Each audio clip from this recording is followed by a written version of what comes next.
a tragic situation happened to your brother. Yes, sir. Talk about that. So he was set up and he was killed. Wow. So we found out that the doctor had, I don't know what these specialists are from, man, but the doctor had done a test on him because that bullet that went across his back, it paralyzed him. So his doctor took this pen out of his pocket and he said, Leonard, look upward. I don't want you looking at me because my brother kept trying to do this. And he said, no, I want you to look upward. And he took the pen and hit him in the bottom of his feet and he just rubbed it up and down his feet like this. He said, what am I doing? And he didn't budge. Mom's crying. And he tell Mom, he's paralyzed from the waist down. So he's paralyzed and he kind of went back into the world again. This time, he tells me, Lloyd, these dudes got money over my head. I'm like, Leonard, you know this information, dude. You got to stop hanging with these dudes, man. So I pick him up one day from out the 6th wall right down Claiborne Street. He's on the sidewalk and all the rest of the guys is behind him on this porch. Now, if this y'all boy, I need an entourage around this dude, man. He had already been shot up. So he finds out that he has money over his head. My twin sister makes it to my mom's house and have a dream that he got shot in the back of his head and he didn't make it. So my sister alerted my mother and she alerted him like, Leonard, I saw you get shot and you didn't make it this time. Oh man, I ain't trying to hear nothing you saying. He was killed Friday. Wednesday, I bought him to go get some, we call it yaki meat. And he was like, Lord, I'm hungry, man. Come on, bring me to Manchew's chicken. I bought him up the street. And when I dropped him off, I would always give him a dap. But when I shook his hand, that was my last time shaking his hand alive. When I walked away, something hit me in the gut of my stomach. And I said in the car to myself, I love my little brother.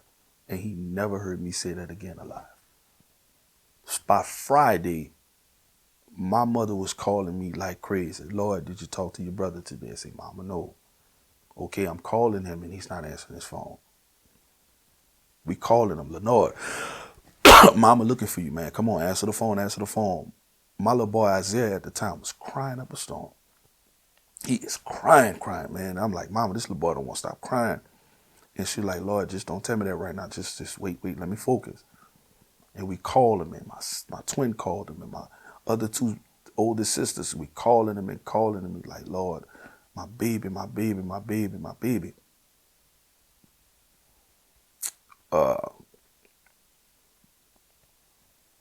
The news had came on,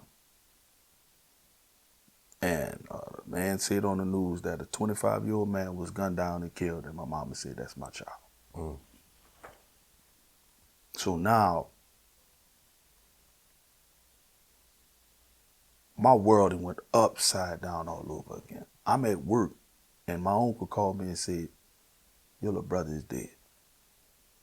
I don't even know how to respond to this. Like, wait, what? Rush over to Mom's house, left the job, told my supervisors and managers, I need to leave now. Make it over there, fall to my knees. And Saturday morning, we go to the coroner's office. Well, rather, a couple days later, excuse me. My mom said, baby, come with me. And we go to the coroner's office to identify to make sure that that's him. And prior to him being murdered, I had gave him a watch. I'm always wearing watches. I gave him a watch. And we sitting at this square table, me, my uncle, my stepdad, my mom. And one of the detectives come. She had an envelope in her hand. And the first thing she pulled out was the watch I gave him. The first thing out the envelope was this watch, then his state ID, and then the picture. And she reached it to my stepdad, and he didn't want my mom to see it at all. Like, baby, I don't want you to see this. I don't want you looking at this. And my mom told him, baby, I have to do this for me. I watched my mom cry, man. I've seen her cry, but I've never seen her cry like that. I ain't never seen my mama cry like that. And when that picture got to me, I just, I'm looking at my little brother dead, man.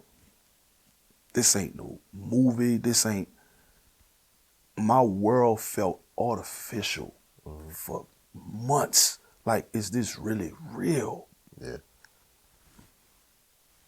And man, it's the anger, man, was to another degree all over again. Now I'm riding around, man. Everywhere I go, I got a gun on me, man. Even leading up to his funeral, I have guns in my child's diaper bag. It's bad, man. It's just like, man, I don't believe this really happened, man. And he was set up by some guys that bought him in the night ward, robbed him, and shot him in the back of his head and left him in the alley. Wow. So I grew up not knowing. My anger now is not towards humanity. My anger is not towards God.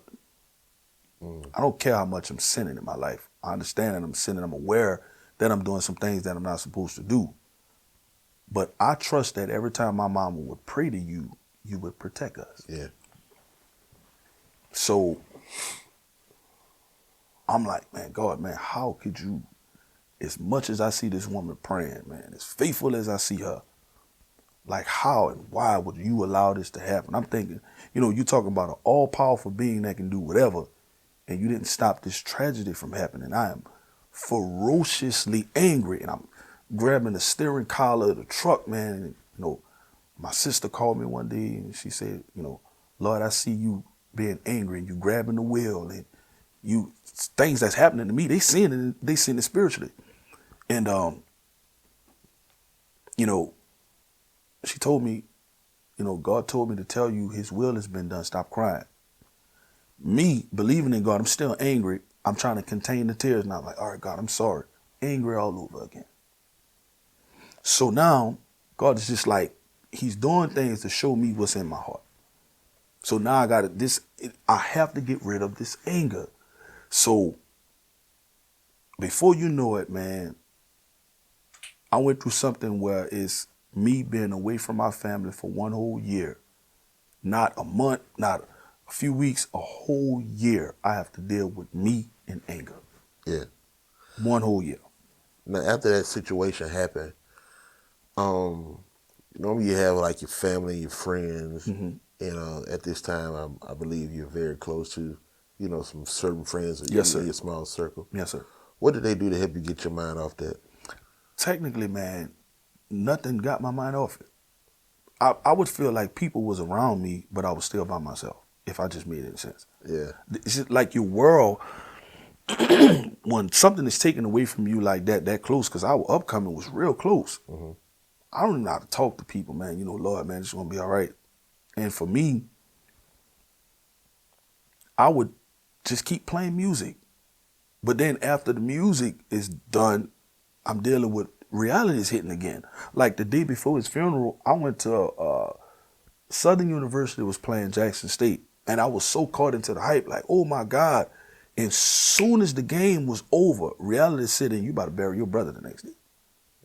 Like instantaneously, I was so caught up in the football game and the marching bands, and the very next moment, when everything was over, it's like the funeral is tomorrow. It's settled in. And it's sit in. In New Orleans, in the mid-city area on Carrollton Street, that's the Nike factory. The guy that set my brother up, one of the guys, I was with him face to face in the Nike store. And again, everywhere I was going, I had a pistol on me. I had a Smith & Wesson 40 caliber right on the side of the driver's seat. I used to stick it down in the seat like this. And of course, I like tennis shoes, so I'm always stopping at the store trying to find some new tennis. And I saw this guy that set my brother up in the store with his mom. And I'm face to face with him just like I'm face to face with you. Now, in my mind, it's like, Lord, you can do this.